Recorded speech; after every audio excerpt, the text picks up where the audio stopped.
Kulthum, born May 4, 1904, Tume al-Zahira, Egypt, died February 3, 1975, Cairo, was an Egyptian singer who mesmerized Arab audiences from the Persian Gulf to Morocco for half a century. She was one of the most famous Arab singers and public personalities of the 20th century.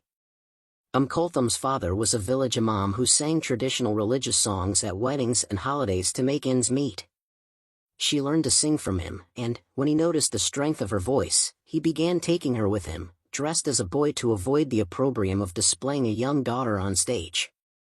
Egyptian society during Kulthum's youth held singing, even of the religious variety, to be a disreputable occupation, especially for a female. Kulthum made a name for herself singing in the towns and villages of the Egyptian Delta, an area throughout which she retained a great following. By the time she was a teenager, she had become the family star. Sometime about 1923 the family moved to Cairo, a major center of the lucrative world of entertainment and emerging mass media production in the Middle East. There they were perceived as old-fashioned and countrified. To improve her image and acquire sophistication, Kulthum studied music and poetry from accomplished performers and literati and copied the manners of the ladies of wealthy homes in which she was invited to sing. She soon made a name in the homes and salons of the wealthy as well as in public venues such as theaters and cabarets.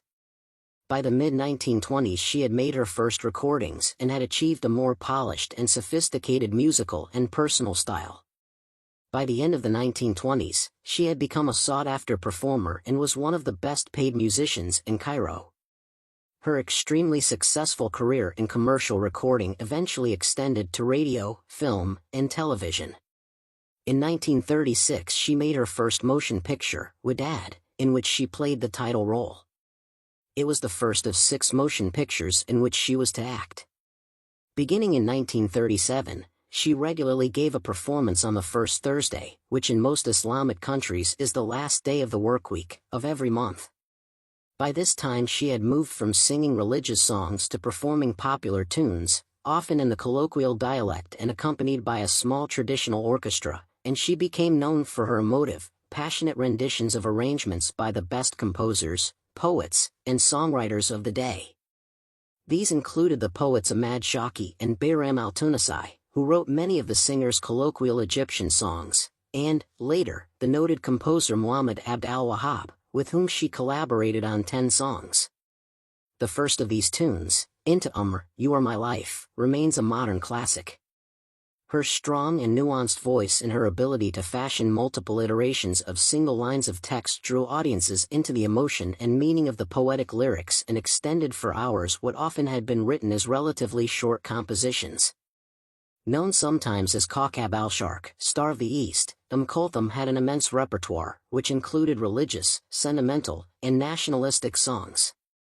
In the midst of the turmoil created by 2 world wars, the Great Depression of the 1930s, and the 1952 Egyptian Revolution, she cultivated a public persona as a patriotic Egyptian and a devout Muslim.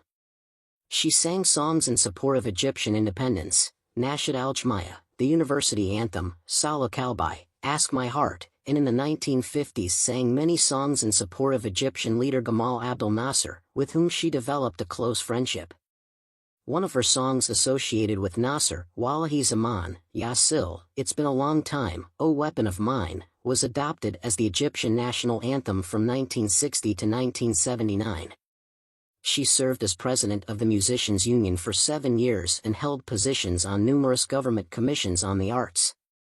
Her popularity was further enhanced by her generous donations to Arab causes. After Egypt's defeat in the Six-Day War of June 1967, she toured Egypt and the broader Arab world, donating the proceeds of her concerts to the Egyptian government.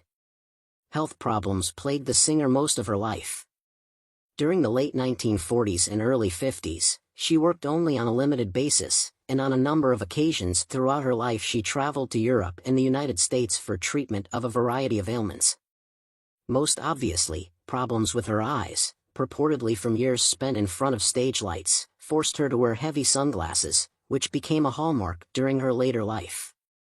Such was her popularity that news of her death provoked a spontaneous outpouring of hysterical grief, and millions of admirers lined the streets for her funeral procession. She remained one of the Arab world's best-selling singers even decades after her death. In 2001, the Egyptian government established the Kawkab al-Sharq Museum in Cairo to celebrate the singer's life and accomplishments. Middle Eastern music, music of the Arabic, Turkish, and Persian-speaking world. Despite three major languages and associated cultural differences, the music can be seen as a single great tradition because of the unifying element of Islam. The fact that Islam has historically found music problematic has resulted in relatively little religious ceremonial music, but it has not held back secular music and has even enriched it with a strong religious strain. Only those following certain practices, such as Sufism, have used music and dance for worship within the mosque. However, activities resembling music, but which are not considered music per se, generally have been limited to the call to prayer, adhan, and the chanting of the Quran. Folk music and art music differ less in the Middle East than elsewhere, especially because folk music, like art music, has long been the province of professionals, including many women, and the two traditions are based largely on similar principles. Both tend to feature soloists, either alone or accompanied by a small group. Rhythmic treatment also is similar, being closely related to principles of prosody but also employing rhythmic modes called qa with makran t in Arabic. Both types of music also include characteristic non-metric improvisations. The melodic and tonal construction of performances, which is based on a system of modes called maqam in Arabic, also is the same in folk and art music traditions. A typical performance consists of alternating sections of composed and improvised material, the composed portions being accompanied by percussion instruments beating one of a number of standard patterns that articulate the rhythmic mode. Melodic instruments, such as the nai, flute, zorna, double reed instrument, short-necked lute, and sanar, trapezoidal zither, play in unison with the solo line during the composed parts and echo at one or two beats behind in the improvised parts. Especially after 1950, the rise of Western-influenced commercial popular music affected Middle Eastern art music, which now employs less improvisation and more strict unison between parts, in shorter pieces. The Middle East has been an important source of musical instruments for other parts of the world.